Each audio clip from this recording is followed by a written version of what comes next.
This episode of Gators Breakdown is brought to you by BetterHelp. Let therapy be your map with BetterHelp. Visit betterhelp.com/gators to get 10% off your first month. That's BetterHelp, HELP.com/gators. Support for Gators Breakdown is also brought to you by Manscaped. Don't take a chance while trimming below the waist. Take 20% off and get worldwide free shipping with the code Gators20 at manscaped.com. Gators Breakdown, because there's never a dull moment in Gator Nation. The Gators Breakdown podcast is ready to go. I am your host, David Waters. You can find me on Twitter at GatorDave_SEC. And joining me tonight, co-host Will Miles. You can find him at the site readandreaction.com, on Twitter or X, whatever. I keep saying Twitter, but I don't know. At Will Miles SEC. So it's just a habit. You know, it's everybody knows what we're talking about by now. Anyway, when you say X, they don't know what you're talking about. So just keep calling it Twitter, man. I guess. Yeah. It's, with X thrown in, that can go all kinds of bad ways. So, it just kind of keep Twitter there. Long live Twitter. I just like that he's got that he had to take down the big glowing sign with a big glowing X in San Francisco. I'm like, well, that's got to be an interesting. Like, I don't know what I'd think if I was walking down a San Francisco street and I saw a big glowing X on top of a building. So, yeah, like you said, it could go a lot of different ways. Yep, there we go. We'll leave it at that. So anyway, subscribe right here on this. Hey, a lot of people right here in live already. I know the chat was kind of going early on as well before we even went live here. So everybody, thanks for hopping in live. Subscribe if you haven't done so yet. Get those notifications when we go live right here on Gators Breakdown. Leave a comment. Your support, doing all those things go a long way in helping Gators Breakdown grow. We got a lot of stuff right here on this episode. The open practice was there on Saturday. We'll review that just a bit, and hearing from Billy Napier also today on the heels of the open practice, talking about a quarterback timeline and really in depth on the freshmen today, the freshman overall class, the freshman wide receivers that we've talked so much about this offseason, and also the defensive backfield, the freshmen there as well. So lots to get into right here on this episode of Gators Breakdown. Before we move forward, also Gators Breakdown Plus, you get those ad-free episodes there. Link is in the description. But also, if you're a Gators Breakdown Plus All Access member, you also get those customized shout-outs. And Avery Lynch, hey, here we go. Shout out to Zadia Bohannon, biggest Gator fan out there, and Avery hopes y'all get to live a long, happy, orange and blue life. So right there, thanks for the shout-out right there from Avery. And you can get your custom shout-out right there on Gators Breakdown Plus if you're an all-access member. Get the Discord server as well, ad-free episodes, all that good stuff with Gators Breakdown Plus. And also a giveaway going on now, too. If you new, a current member, give a little grab bag giveaway there, a Gators Breakdown hat, University Traditions Gator hat, a couple koozies, Gator sticker there for you as well. I'll probably be picking a winner soon this week there, so get you a grab bag for new and current member signups right there. Gators Breakdown Plus, link is in the description. And of course, the deal's still going on through Florida Victorious. Big, nice fan event after the open practice.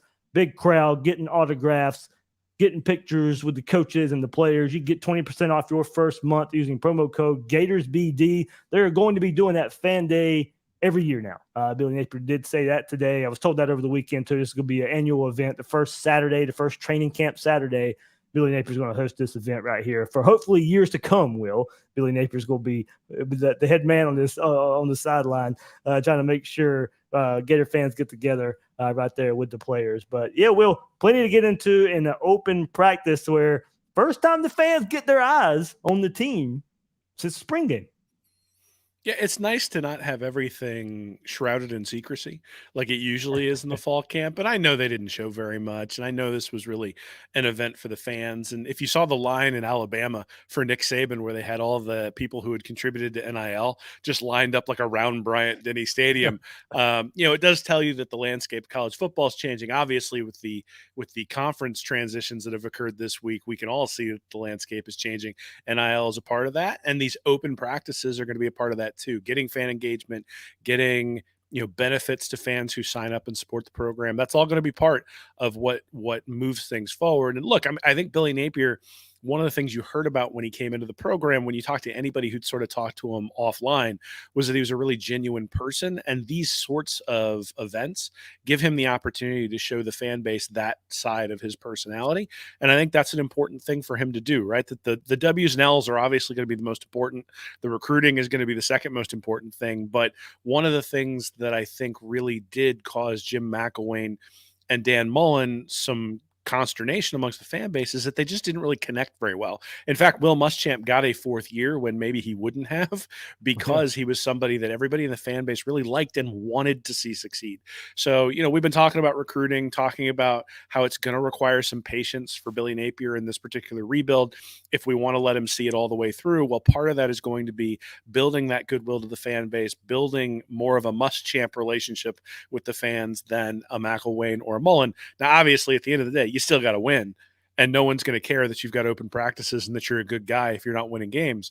But when it comes down to, do you get the benefit of the doubt at some point when it becomes a little bit sketchy? And there's going to be a point where things get sketchy and we have some doubts, either this year or next year. I don't think there's any doubt about that. You look even at all the coaches along the way. You look at Dabo Swinney at Clemson, nearly got run out of Clemson before he wound up turning that thing around and winning a couple of national titles. I think you see that in a lot of different places where guys get run off pretty quick. So building that goodwill, I think, is an important part of what Napier has to do in order to build this program. And certainly getting the NIL support is a big part of that as well. Absolutely. So heard rave reviews, saw some videos, fans having a good time there with the players and the coach, and also had a good time in the stands watching this team. And Will, I think we got to start right there at quarterback, of course. And I think it was pretty clear Saturday. Graham Mertz is right now the number one quarterback. Not much of a controversy.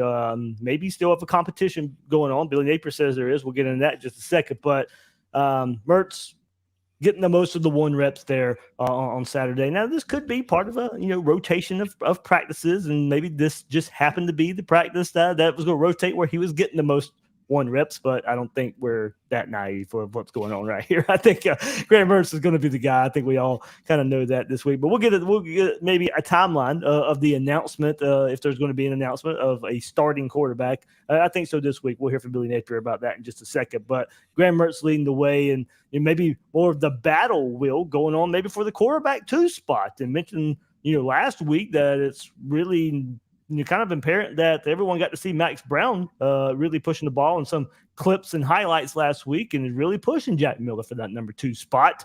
Mertz had the majority of the snaps with the first team offense, and you can just tell he knew what to do, getting the offense in its rhythm, doing the basics to line it up, not out there thinking too much. A little bit of a slow start, but then really came on in a team drill setting, finishing with a couple of touchdowns in the red zone. Numbers for Mertz, 9 of 15 in the 11-on-11 session, the 2 scores that I just mentioned.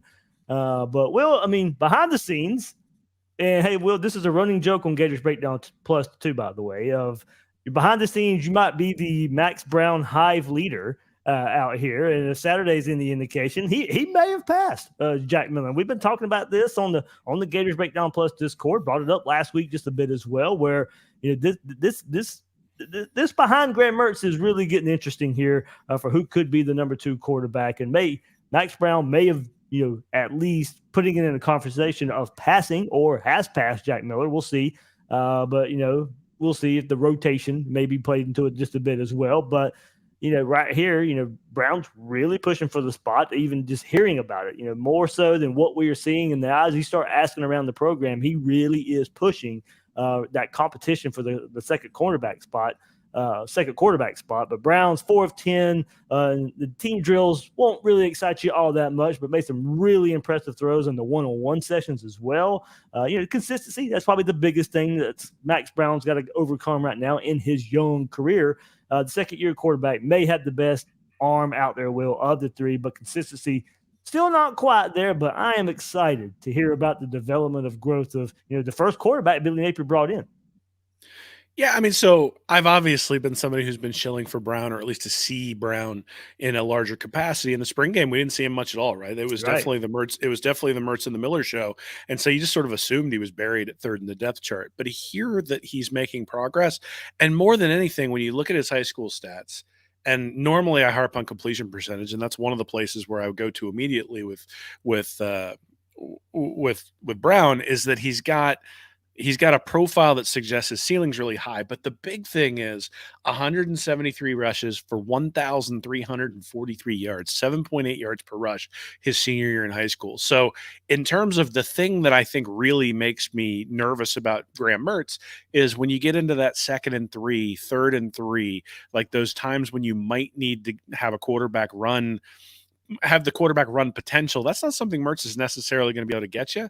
But you think about 2006, where Tim Tebow came in, and I'm not calling Max Brown Tim Tebow, but where Tim Tebow came in to get them those tough yards, to bring a running presence to the quarterback position. That's something that Max Brown should be able to do as a backup in a way that Jack Miller's just not going to be able to do. He's much more of an athlete, but still has like you said, the best arm of the three. Whether or not he's seasoned is a different question than whether he can contribute.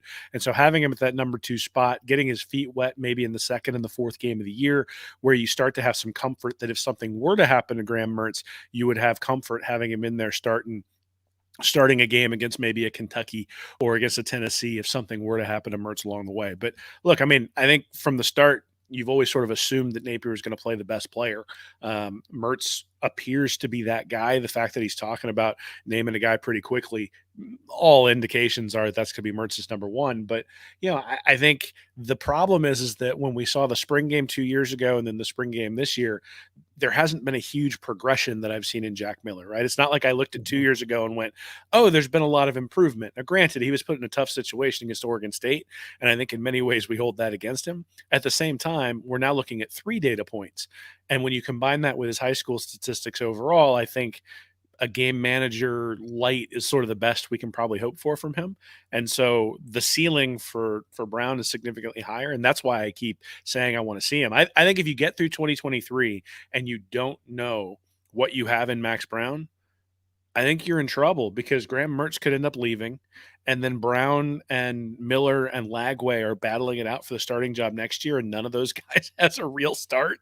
Like, I think that's a problem. You're going to have to get some guys some experience this year. And if you think Brown has a higher upside than Miller, then you got to put him 2 just to get him the experience.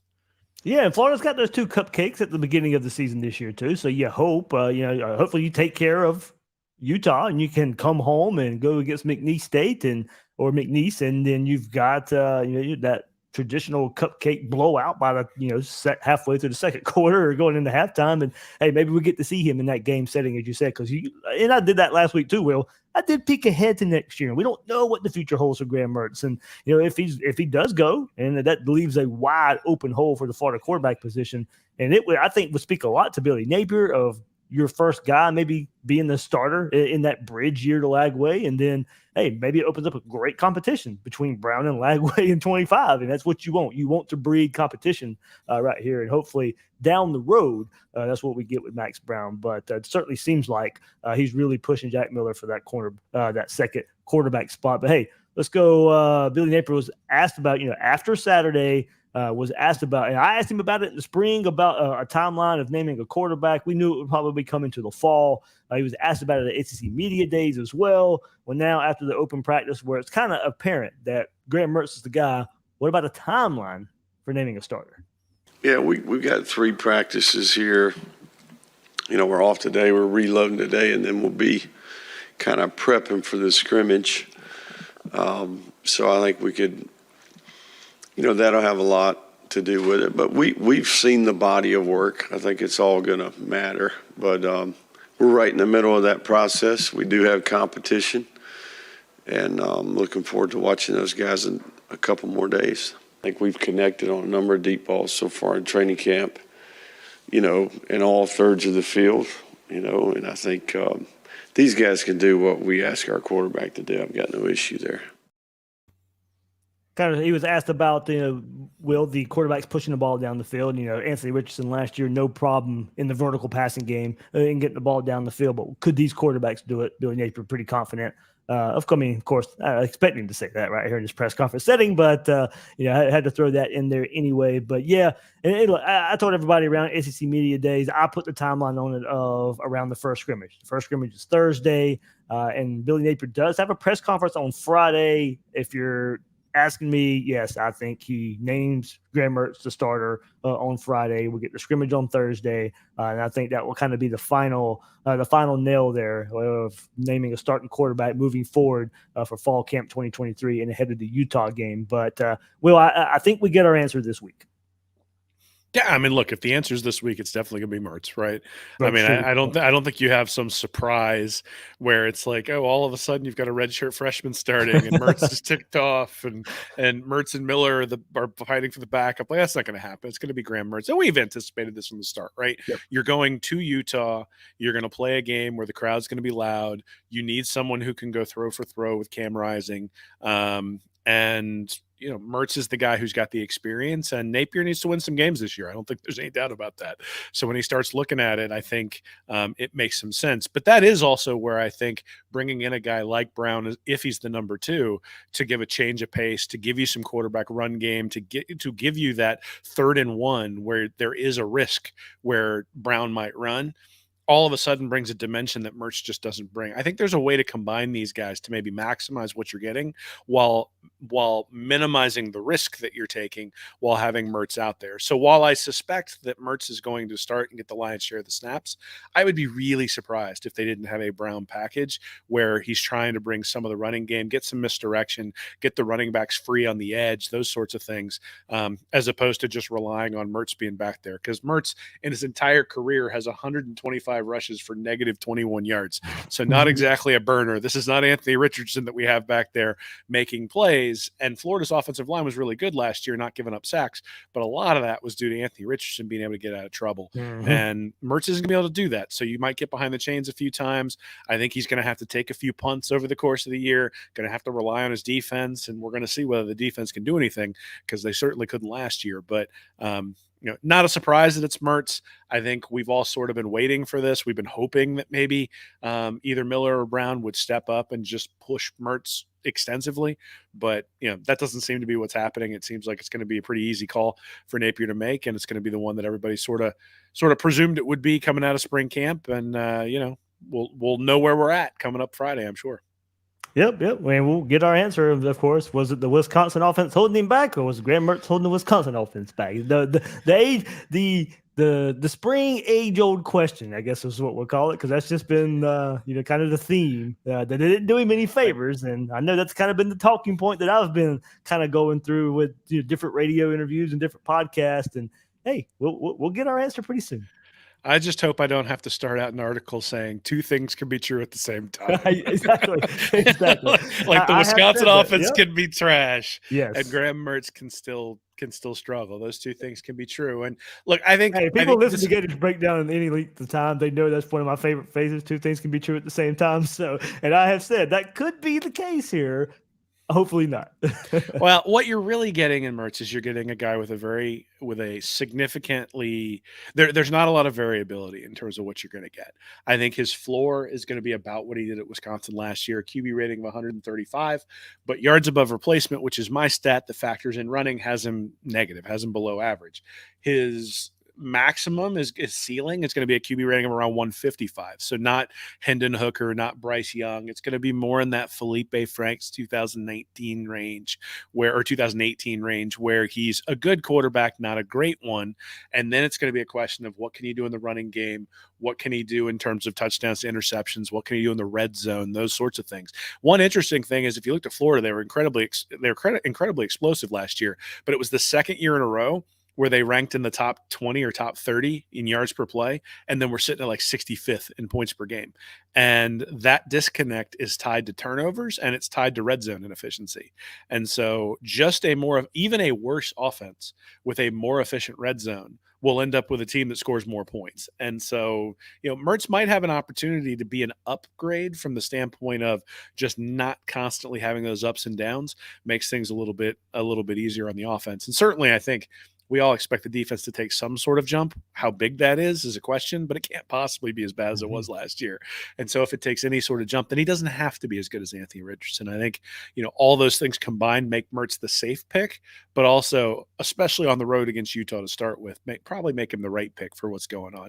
I'd love to see somebody like Brown take the bull by the horns and start and all of a sudden sling the ball all over the place. And I still think that long term, he's a better option than Graham Mertz, like long term over the next 2 years. But, given where the schedule is, given what Napier needs to get accomplished, given that when you bring in a transfer quarterback, he really kind of starts as the starter and somebody has to displace him, I think this makes a lot of sense. Agree on all that, Will. So, all right. So, if you got the title of the episode there, and if you listen to Billy Napier's press conference today, and ton of questions, and hey, rightfully so. If you look at the open practice and a lot of the storylines through the spring as well, coming up to this point, I think we've all been kind of pegging a whole lot of true freshmen, especially the wide receiver position, of course, but true freshmen making their mark so far with this, these 2023 Gators. Gators going to be a young team, going to have to rely on a bunch of true freshmen here in this, but Billy Napier, here's his thoughts on the 2023 freshman class so far. I really believe in what we do and how we do it relative to our year-round plan to help develop the player. And, there's a mental component, and then there's the physical component. So each player is a little bit different, right, relative to, where are they at in all parts of life. So I think that goes back to the evaluation piece, and then, you adjust in how you teach each individual. What's the workload look like? I think being here in January is a big deal. So we install in the all-season program, we do it in spring practice, and we do that over 34, 35 days, right? So that's the best teaching block we have. And then we go back summer A, summer B, and this is the 5th time we've covered the material, right? So, again, these are all very capable young people.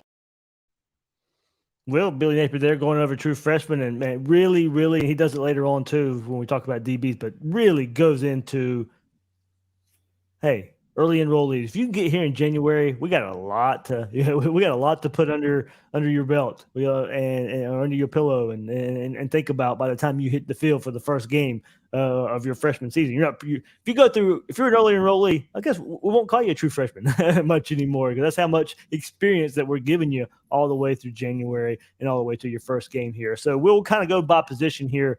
Anything overall on freshman, Will? We're going to start right here with the wide receivers and kind of marry it to what we saw on Saturday. But overall, I mean, of course, we had all been excited about this wide receiver class. Brought in a deep DB class as well. Some players at edge as well. I mean, this was last year, but minus the Jaden Rashada saga. I think you look at the rest of the class. I mean, I think we were starting to point to some position groups that we were really, really excited for. And we'll start here at receiver. But overall, I think a freshman class that we thought we would see some impact from. Yeah, I mean, I think they're going to have to. I mean, out of the 84 scholarships that I've got listed on my roster, 29 of them are freshmen or redshirt freshmen, and then another 25 are sophomores or redshirt sophomores. So they have 54 guys out of the 84 who are in those first couple years in the program. So it's not just, to me, the true freshmen, though the true freshmen are where you look. And really, this is the first class where these are all Napier's guys. I think what really it boils down to is that you're going to need contributions from young players. And Napier even said this, I think, in his press conference today. Maybe he said it earlier in the week. But basically that in college football these days, you have to have a program where people are able to come in and contribute right away. That you don't have the luxury of guys sitting around for a year or two, because they don't, because of the transfer portal. And when they transfer in, you got to be ready to get them in. And when they come in as true freshmen, you got to be ready to have them play. So that's the thing that strikes me, is that him talking up the freshmen, him giving them an opportunity to win jobs, is just a reflection of the way college football runs these days, and some of the promises that you have to make when you're recruiting these guys, and giving them the opportunity to step up is really a fulfillment of those promises. And I think in many ways, him stating in these press conferences that these guys are getting an opportunity is a message to the people he's trying to bring in 2024 and 2025, that, hey, you're going to get the same opportunity that all these other true freshmen are getting. It's your job to take advantage of it. But what I'm selling you is not a load of bull. I'm selling you a reality, which is that you get an opportunity to compete. Yeah, and I always go back last year, a year ago. This is the first week of fall camp, probably a year ago, and we're coming off of spring, and we're hearing Lorenzo Lingard. We're in fall camp, and we're hearing Lorenzo Lingard. the first third back comes in against Utah, and it's Trevor Etienne and not Lorenzo Lingard, and the rest is history. I mean, so there is, no matter what even we were hearing behind the scenes, and maybe, it was multiple angles of what we heard. Hey, Lorenzo Lingard's having a good spring. He's having a good fall camp. Well, lo and behold, they found somebody better, and he was a true freshman. So it didn't really matter, how good I guess you were, what we heard you were doing. They're going to go out there and prove, hey, if the true freshman can go out there and prove he needs to be on the field. I mean, he's catching a little flare pass in against Utah in the very first game, his first big game, Gators' first big game, top 10 opponent right here in the swamp, and Trevor Etienne's right there in his first game getting carries. So and getting catches as well. So there's a lot to point to about Billy Napier playing his true freshman. And hey, place we know we're going to see him this fall are wide receivers. There was a microscope on them, I think, on Saturday with the open practice. And hey, Ricky Pearsall was out, so nothing major. Should not be maybe COVID related here. So hey, my dad just had COVID, so it's still around. So we'll see. We'll see. It's still going around out there. It should not be too serious there. But hey, some other wide receivers we're going to need to step up right there on Saturday. And let's start with the true freshman, of course. Andy Jean, Eugene Wilson, Aiden Mizell got in the Gene Wilson got in that rotation on first and second team pretty early. And here in the first week of practice, we've been talking about all offseason, of course, but these young wide receivers getting a chance now for everyone to see. And I think it's apparent now that these guys are going to play some meaningful snaps. And for Wilson, he didn't go through spring and started fall camp limited and still out there making things happen. Andy Jean's picking up right where he left off in the spring. And, Aiden Mizell out there making plays from, spring to fall as well, much like Andy Jean. So, Jean's already, we heard it last week, been lauded for his route running from Devin Moore last week. But that was shown for everyone Saturday. And you really got to look at it in one-on-one situations where that stands out as he beats RJ Moten with a fake step outside and separates enough for an opposite corner as Max Brown throws a dime over his shoulder where only Jean could catch it. And then in 11-on-11, Mertz finds him as he sits down in the zone. He makes a catch and makes the first man miss, turning about an 8-yard gain into a 12-yard gain and moving the chain. So I like what I saw from Andy Jean there on Saturday. And then moving to Wilson, Will, you can already tell he's a big part of get the ball in his hand play calls. The manufactured touches that we were hoping to see with somebody like Eugene Wilson, we're already seeing, the screens, the quick little passes to get the ball in his hands. That was on display Saturday. I don't think we're going to see those slow developing screenplays that we saw last year.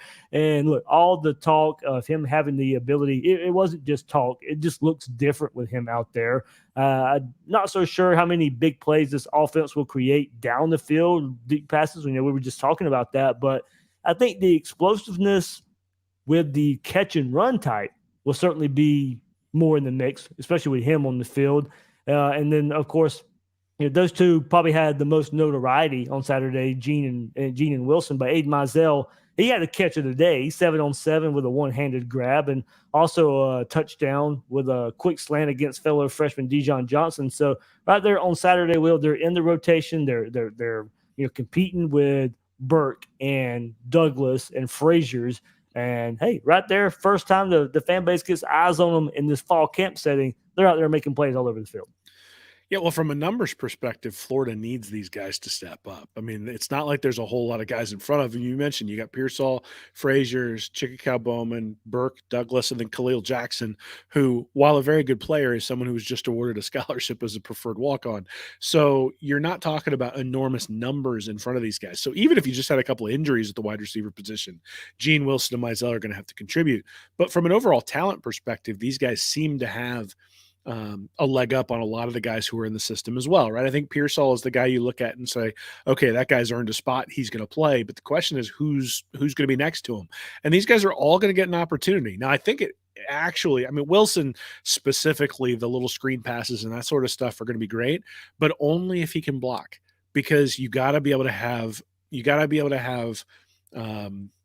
You got to be able to use him as a decoy and have adjustments off of the action you're going to run. Otherwise, you'll run it once or twice against Utah, and then all of a sudden, whenever he's on the field, everybody will flood out to where he is because they know that's where the ball's going. So, those things, the intricacies of the position, the stuff that Billy Gonzalez is actually really good at coaching, are going to be the things that are going to probably differentiate and establish whether Gene Wilson and Mizell can get on the field. It's not going to be their physical ability to run past people and go up and high point the ball and those sorts of things. Those are the things that I think they already know how to do from where they were at. So the things I think you want to be looking for when you have an opportunity to watch them, especially in the first game against Utah, and if there's any other practices out there, is are the guys in the right spot? Are they lining up correctly? Are they making sure we don't end up with illegal procedure penalties because we don't have things lined up correctly? Are they out there blocking? Are they blocking the right assignments? Because those slow developing screen passes, they're slow developing for a reason. One of the reasons is they're really far on the outside and you're almost running it like a stretch run play.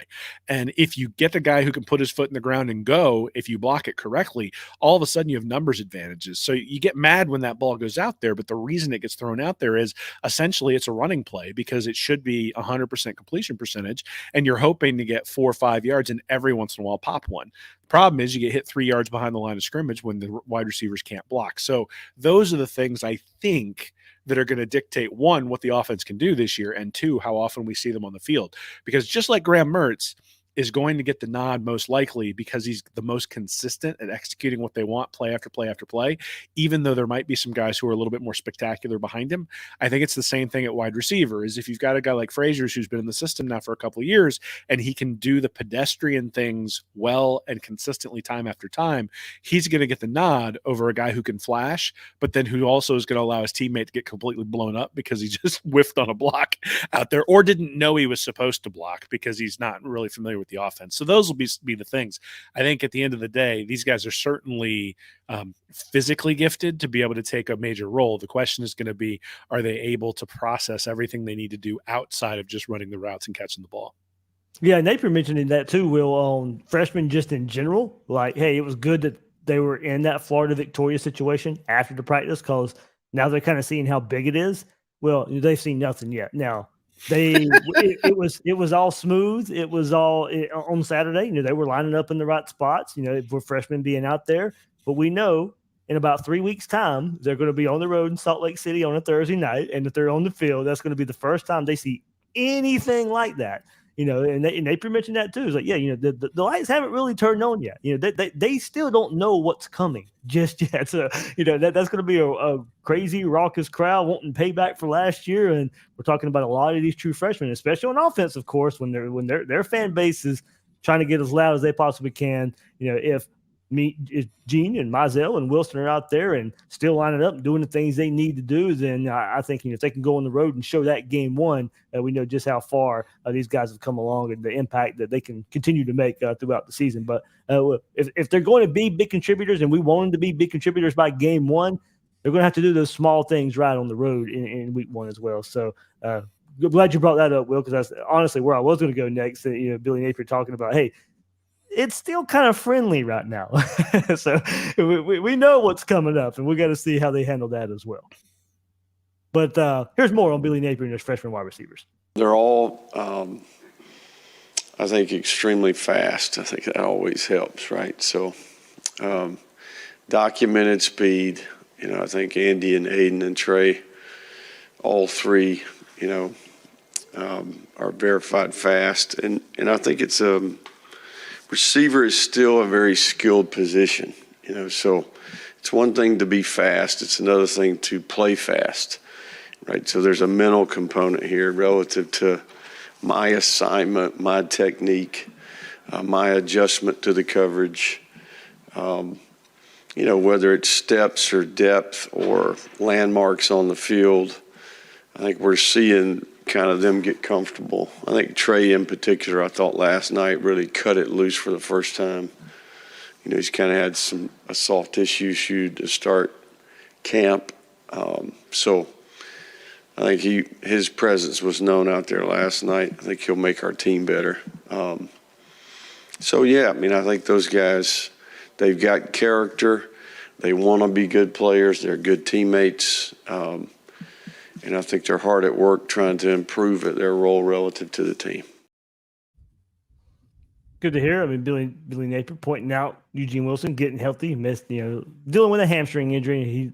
Billy Napier not getting too specific there with the soft tissue, but hearing it's a hamstring behind the scenes. But we were wondering, hey, he was not available in spring. He comes and already fall camp starts, and he's nursing an injury, but it did not take long for him to make his presence felt and be back on the field or be out there on the field running routes and being involved in 11 on 11, not just the training and stuff off to the side there. So glad to have Wilson on board after what we saw from Mizell and Gene in the spring, and an exciting group. Will, I mean, I know on the surface, if you were a rival fan base and listening to us, you can't say, well, we're talking about 3 true freshmen here. I think inside we feel really good about it. All 3, can they make an impact this year? I mean, I think the biggest question I ask myself, Will, when I look at these 3 true freshmen, can any of them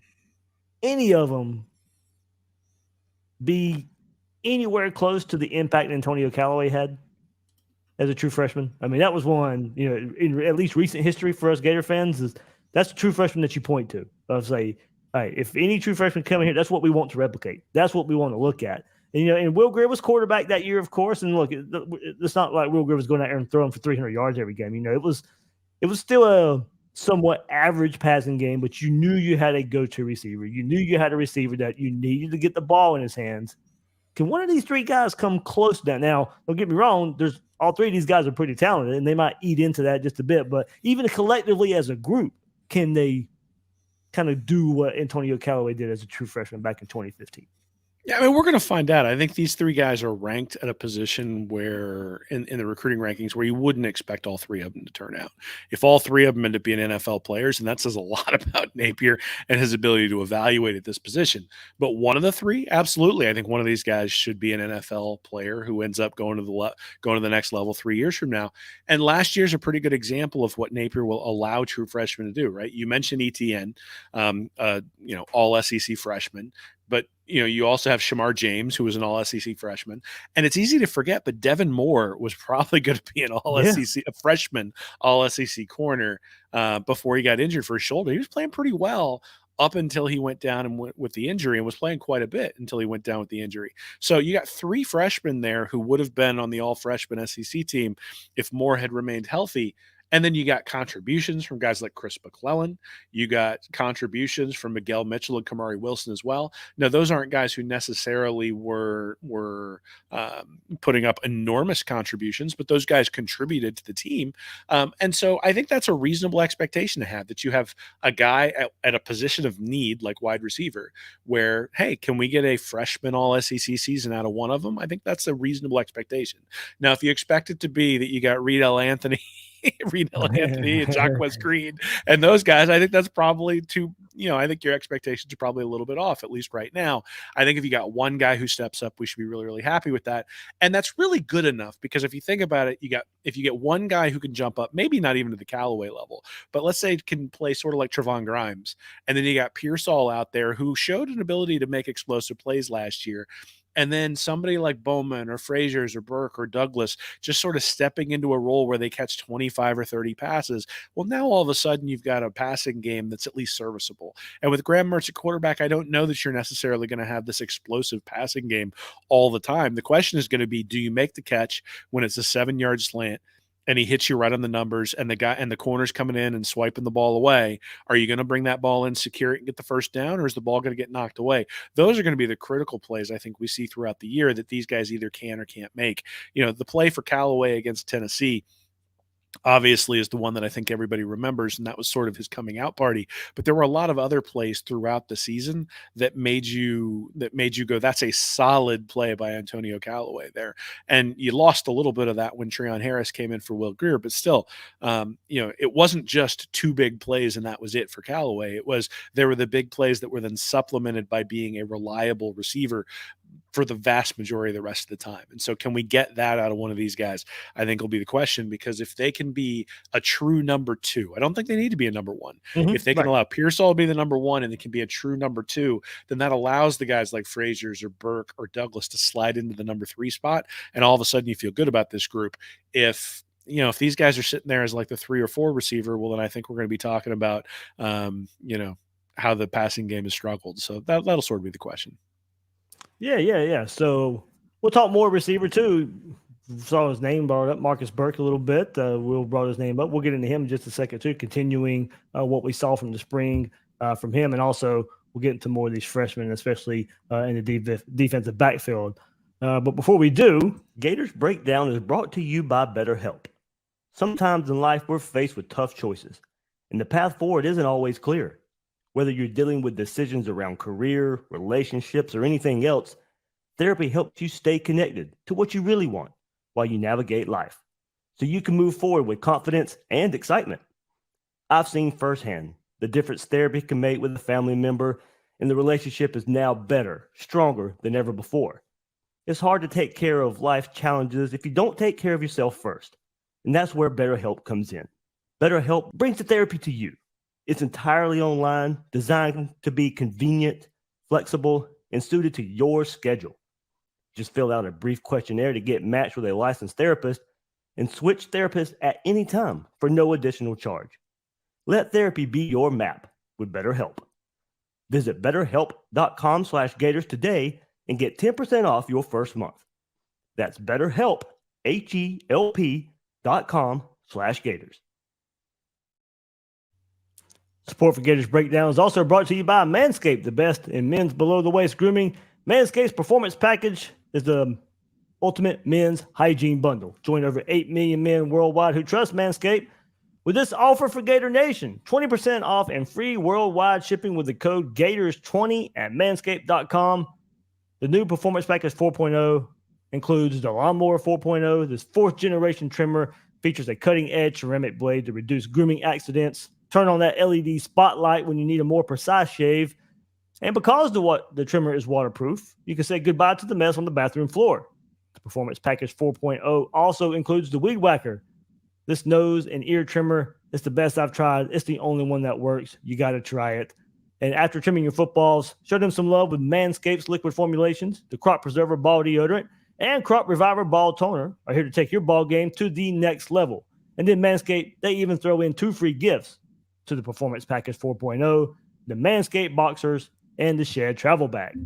So get 20% off plus free shipping with code GATORS20 at manscaped.com. That is 20% off plus free shipping worldwide with the code GATORS20 at manscaped.com.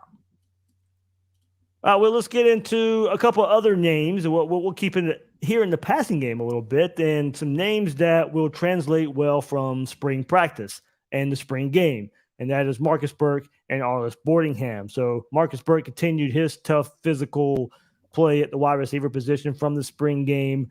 He was the best wide receiver that night in the spring game. He's picked up right where he's left off from the last time the fan base saw him in person. 2 nice plays, one from Max Brown and 11 on 11, where he had to make a contested catch. But it was obvious that Burke is the favorite of Graham Mertz, at least on Saturday, as they linked up multiple times in 11 on 11 session as well. One there was plenty of video of was Mertz in the pistol. Webb motions beside him for a fake handoff. Mertz then sprint rolls out to his right, finds Burke crossing the field for a first down. And look, it was pretty encouraging to see Marcus Burke making plays, hearing Marcus Burke making plays again, especially after what we saw in that spring game. And then have to keep it up with Arlis Boardingham as well. As we were previewing the spring, Will, with me, you, and Nick, he was the player that I was labeling as the breakout player going in the spring. And he did it in that setting. It needs to translate to fall. And so far, so good at this tight end position for Arlis Boardingham. Multiple touchdown receptions on Saturday to go along with nice catches throughout the day. And, I mean, there was 2 names, Will, we heard in the spring that we're continuing to hear, and at least we got to see with our own eyes on Saturday as well. Yeah, the one play you're talking about to Burke is that flood route that they run all the time, where Mertz gets to pretty much choose his level, right? And the defense covers the short level layer, and he hits the intermediate. If they cover the short and the intermediate, then he goes long. Burke was in the intermediate, hit him right on the numbers. Really nice play, but that's something that's sort of a staple of the offense.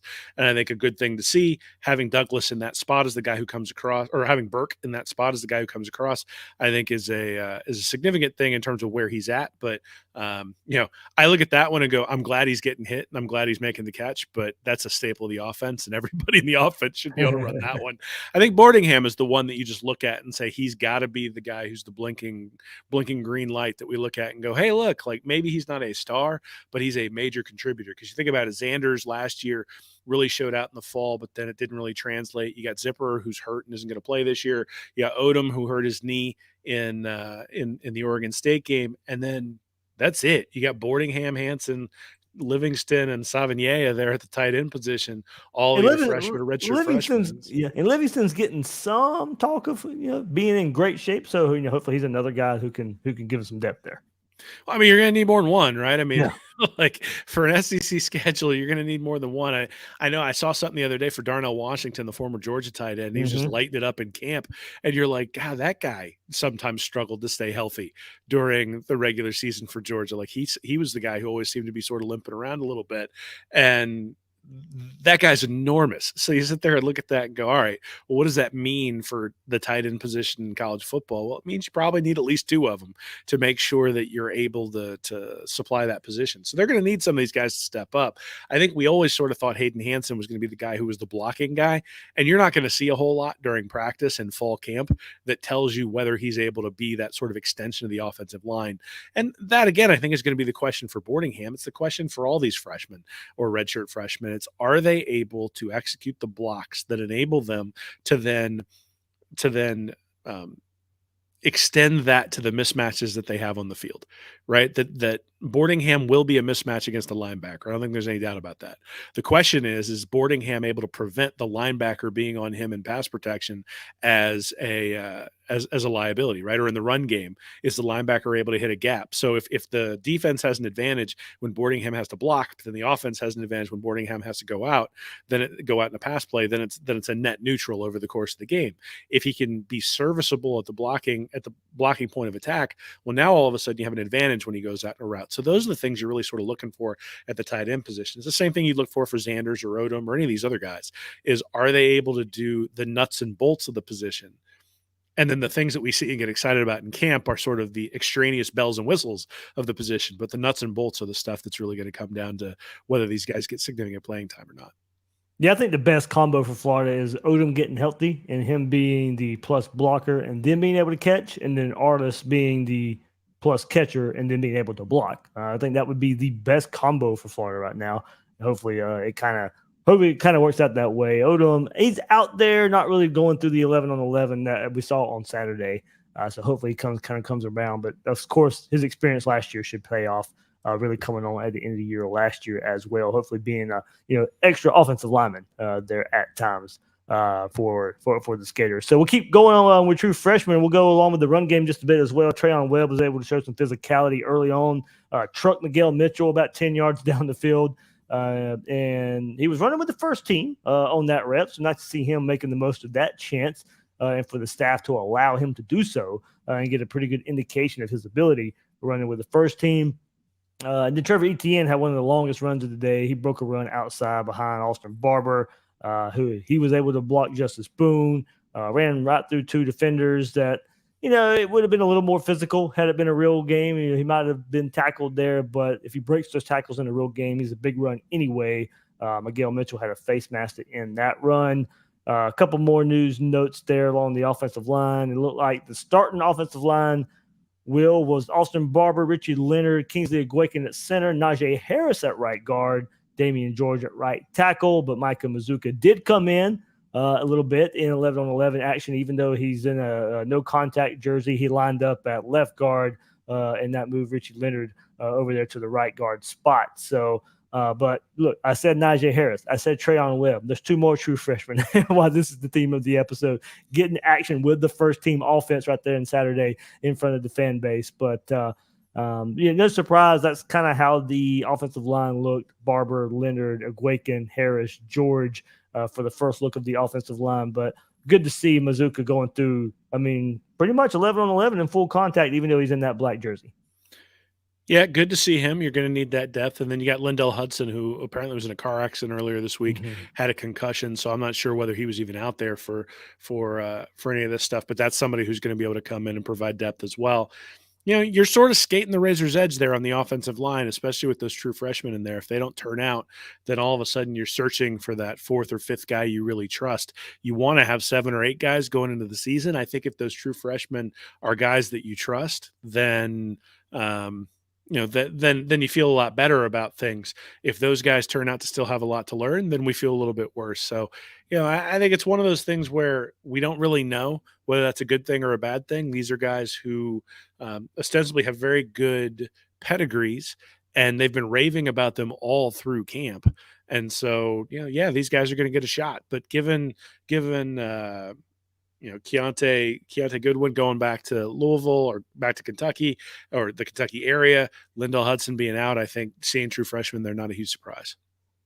Yeah, certainly got a lot to figure out there with some of the recent news there for the Gators and the offensive line. So, all right, let's move to the other side of the ball and let's go defense right here. And really strong up front, and no surprise. Yeah, everybody knows if you were listening to Gators Breakdown last week, I kind of had my parade for the defense, and that kind of started up front last week.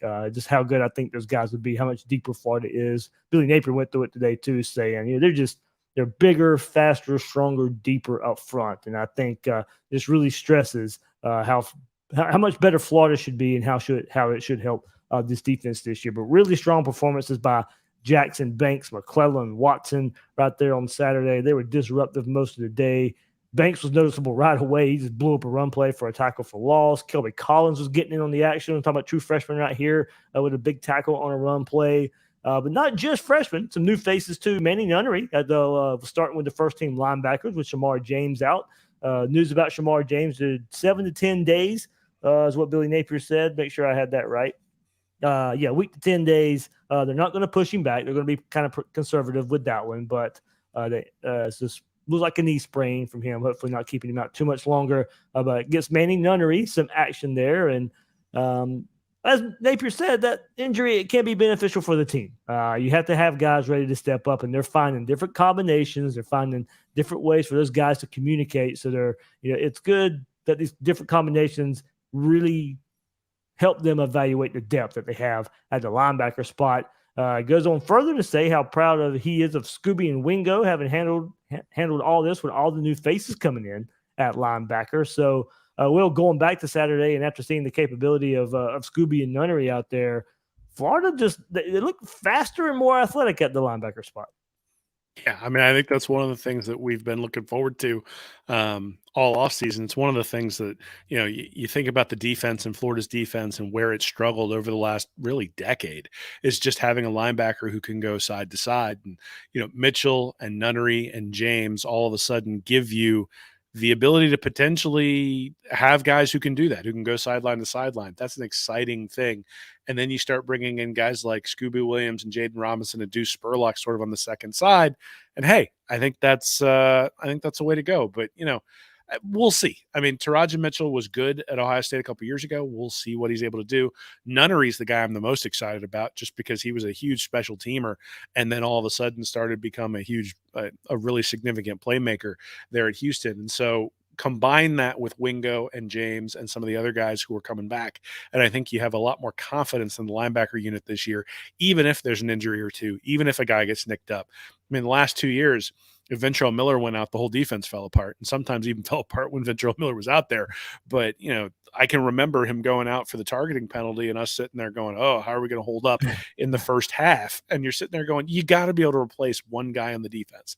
Like, nobody should be that important that you're sitting there going, how are we going to be able to deal with the targeting penalty? Because if somebody pulls a hamstring, you got to be able to deal with it, right? And I think they'll have the ability to do that with the depth, but I also think the depth that they've brought in are guys who are going to have the ability to go sideline to sideline in a way we haven't seen in quite a while. And I think that's a cool thing to see, given that the last time Florida's defense was any good, we had David Reese there in the middle. He wasn't a sideline to sideline linebacker, but he made such a huge difference when he was in there. It's just such an important position from a leadership perspective, but also just from an athleticism perspective. And finally, Florida looks like they're going to have some athleticism at that position. It's exciting to see. Yeah, as John Wilcox says right here, and we knew this even last year, we're going to know game one how good they are at covering tight ends. So Utah bringing in Brent Keithy back into this offense as well, one of the best tight ends in the country. So there we go. So, all right, to kind of finish this out, we'll go to the defensive backfield. Devin Moore was out, surprisingly. We featured him last week. He spoke to the media, then re-released a video where it was just kind of featured on the return of Devin Moore.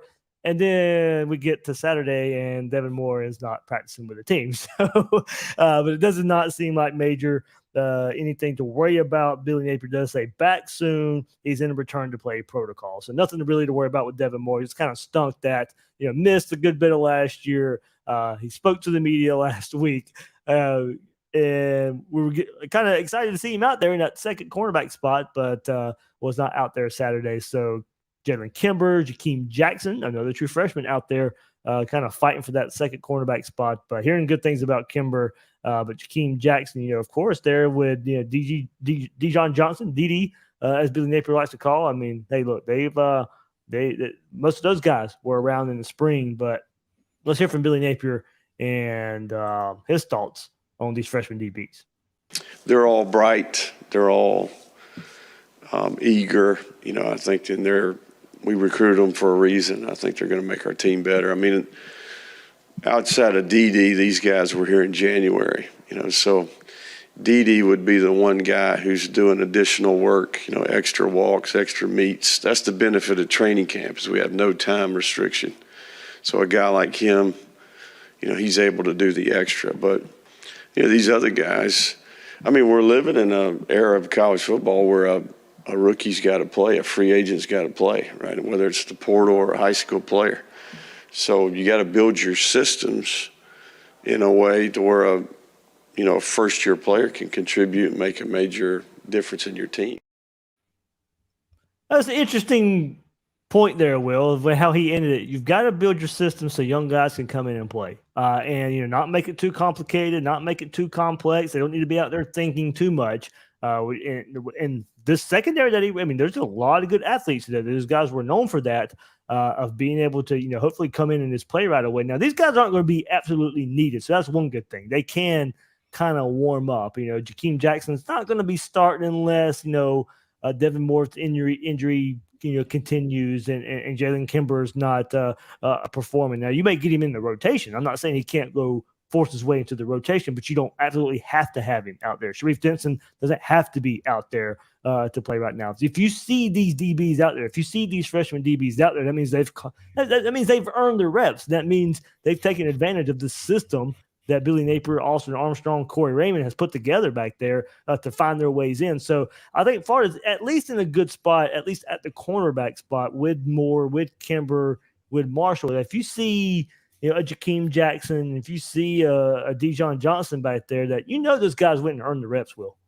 Yeah, well, corner's also a place where you can do that, right? I mean, Austin Armstrong's scheme is going to be bump and run, getting up there, getting your hands on the receiver, and you're going to be out on an island. In fact, I went and looked at his film against Appalachian State last year, and every time there was a third down, he was bringing a ton. The first third down App State had, he had a cover zero blitz, and he had his corners out there on an island. There's going to be some of that this year, and those guys are going to be out on an island. Now, the good thing is that you've been playing that ever since you were a little kid, right? You've been playing that one-on-one, mano-a-mano stuff. There's no where do I drop in the zone? There's no match quarters. There's none of that stuff. It's I'm on you. I got to make sure I don't get picked by anybody. I got to make sure you don't get a clean release. And now I'm going to be running with you stride for stride the whole way down the field.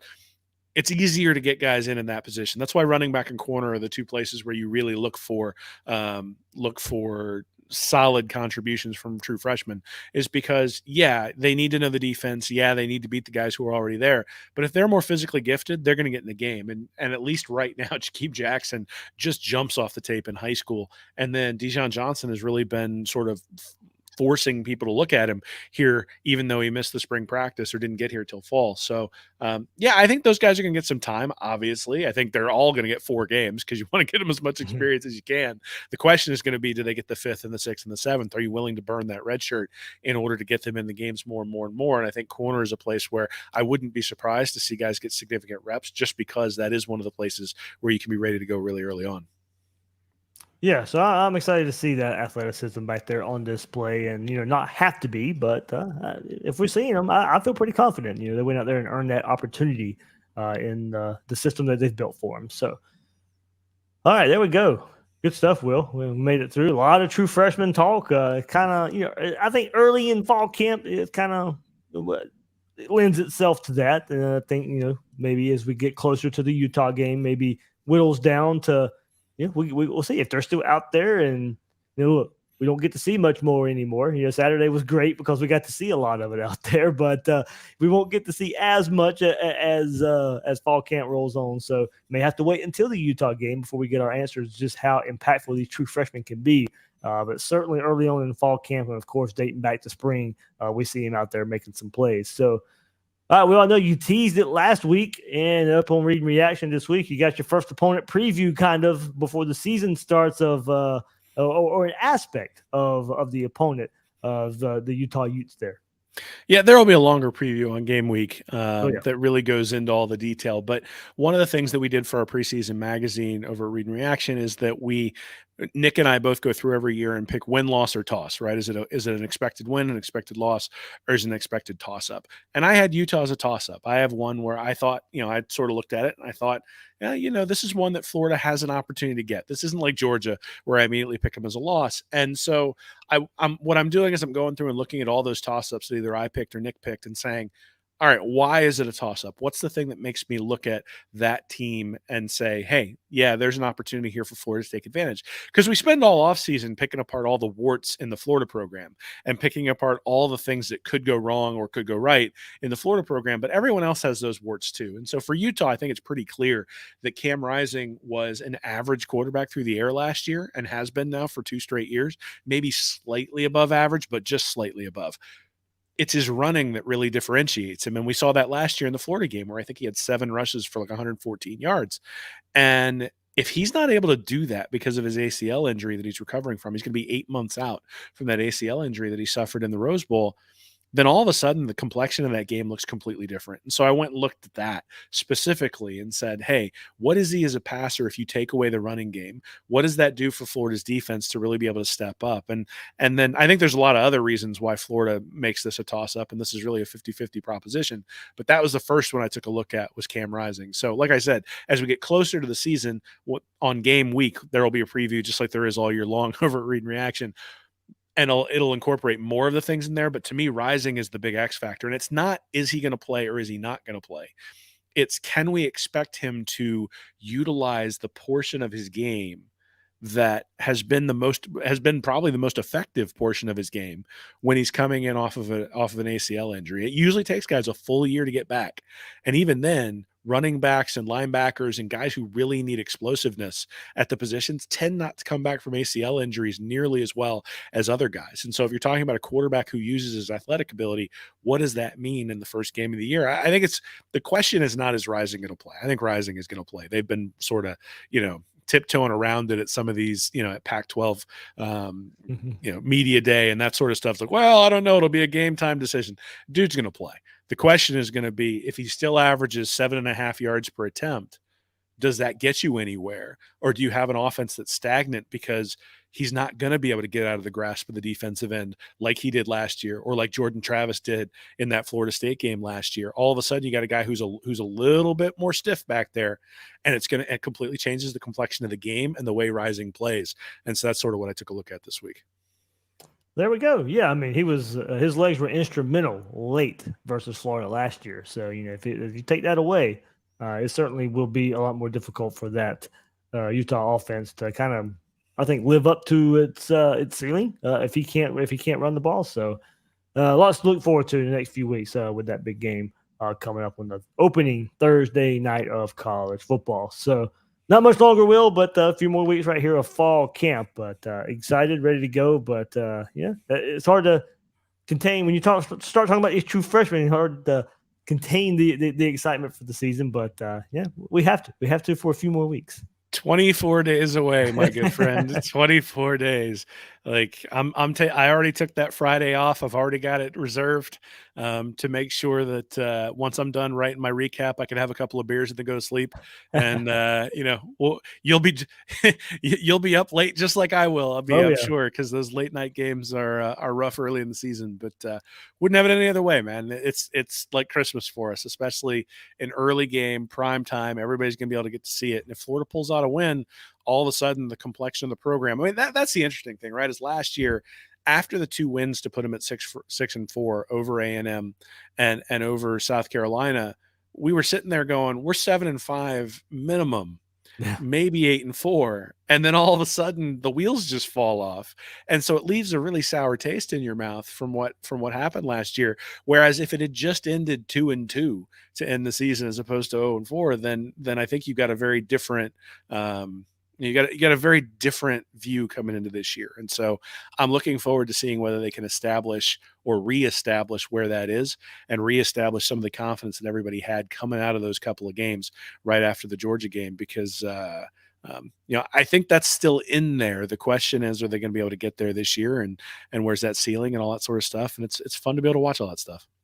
Yeah. Lots of new faces and true freshmen, as we just said, a lot of transfers. And we got it all breaking it down for you with all those new faces on transfers, true freshmen. Hopefully we'll hear some more from this true freshman these next few weeks, but really looking forward to it. Really looking forward to getting there. Really looking forward to getting there. All right, so that'll do it for this episode of Gators Breakdown. You can find Will on Twitter at WillMilesSCC and the site readandreaction.com. I'm your host of Gators Breakdown, David Waters. You can find me on Twitter at GatorDave_SCC. Guys and girls out there, thank you for joining us on this episode of Gators Breakdown.